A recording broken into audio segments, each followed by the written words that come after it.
الرحيم. حمل السفينة مولى رسول الله صلى الله عليه وسلم متاع الصحابة. وأخرج أبو نعيم في الحلية عن سعيد قال: سألت سفينة عن اسمه فقال: إني مخبرك باسمي، سماني رسول الله صلى الله عليه وسلم سفينة. قلت: لما سماك سفينة؟ قال: خرج ومعه أصحابه فثقل عليهم متاعهم فقال: أبسط كساءك، فبسطته فجعل فيه متاعهم ثم حمله عليه فقال: احمل ما أنت إلا سفينة. قال: فلو حملت يومئذ وقر بعير أو بعيرين أو 5 أو 6 ما ثقل علي. Kisah mengenai seorang sahabat Safinah membawa barang-barangnya para sahabat. Diriwayatkan dari Abu Nuaim dari Sa'id, beliau mengatakan, suatu ketika aku bertanya kepada Safinah, seorang sahabat namanya Safinah, seorang laki-laki. Aku bertanya, wahai Safinah, kenapa engkau ini namanya kok Safinah, itu kenapa? Karena Safinah ini maknanya kapal artinya. Maka Safinah mengatakan, aku diberi nama Safinah oleh Rasulullah sallallahu alaihi wasallam. Maka aku bertanya, kenapa Rasulullah sallallahu alaihi wasallam menamakan demikian? Oh, itu ada ceritanya. Suatu ketika kami sedang keluar bersama para sahabat Rasulullah sallallahu alaihi wasallam. Kemudian para sahabat mereka keberatan membawa barang-barang mereka. Berarti ini menunjukkan para sahabat itu kalau khurut persiapannya banyak juga. Bukan hanya khurut badan saja. Maka ketika melihat para sahabat mereka keberatan membawa barang-barangnya, Rasulullah sallallahu alaihi wasallam mengatakan kepadaku, kamu buka kain kamu.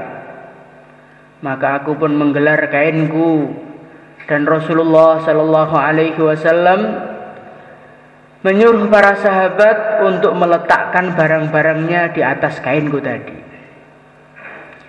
Kemudian Rasulullah sallallahu alaihi wasallam beliau mengatakan kepadaku, ihmil ma anta illa safinah. Kamu bawa semua ini, tidaklah kamu kecuali kapal. Maka Safinah mengatakan, ketika aku mengangkatnya, maka andai kata saat itu aku diperintahkan untuk mengangkat beban yang biasa di bawah 1 unta atau 2 unta, bahkan 6 unta pun saya tidak merasakan keberatan sama sekali. Ini satu cerita yang pendek tapi penuh dengan pelajaran.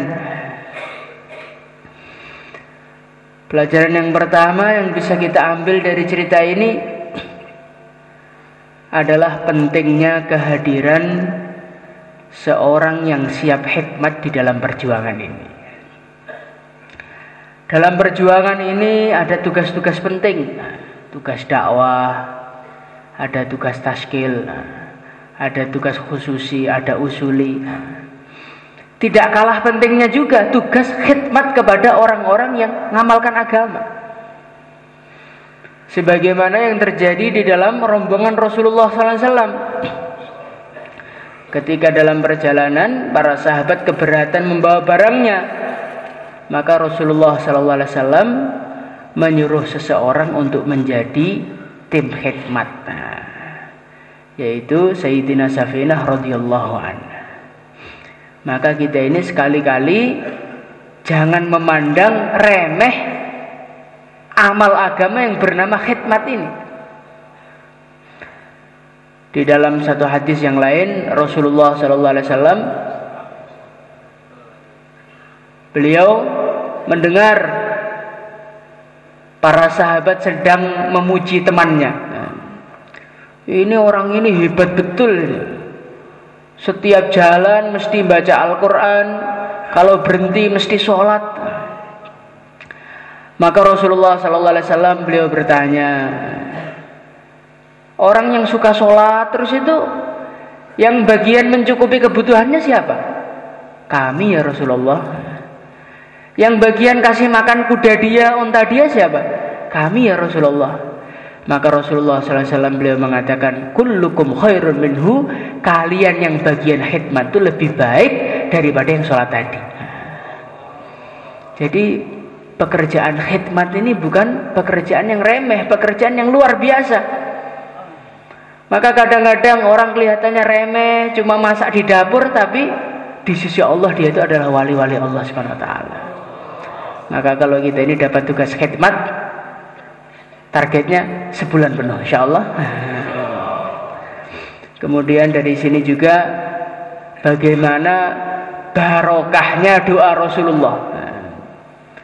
Rasulullah sallallahu alaihi wasallam beliau mengatakan kepada Safinah, wahai Safinah, bawa ma anta illa Safinah, tidaklah kamu ini kecuali kapal.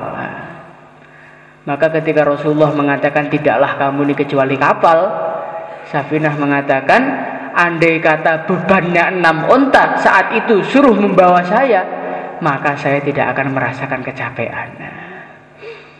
Maka di sini menunjukkan bagaimana rahasia ketaatan kepada Rasulullah SAW. Orang tuh kalau taat baginda Nabi, perkara yang gak mungkin jadi mungkin, perkara yang berat jadi ringan, asalkan taat. Tapi orang tuh kalau gak taat, perkara ringan pun gak kuat ngerjakan. Seperti sholat 5 waktu ini, Masya Allah, ringan. 1 hari cuma 5 kali. Tapi kalau kita nggak ada ketaatan, maka kita pun sholat 5 waktu nggak akan kuat ngerjakan. Ini keluar 1 tahun, Masya Allah, berat. Tapi kalau kita taat, maka 1 tahun akan jadi ringan. Maka prinsip di dalam memperjuangkan agama ini bukan kekuatan, bukan.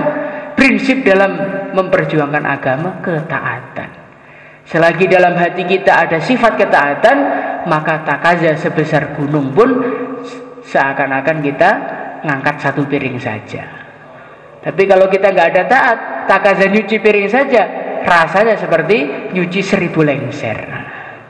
Maka bagaimana kita ini wujudkan sifat taat di dalam hati kita. Insyaallah hadirin.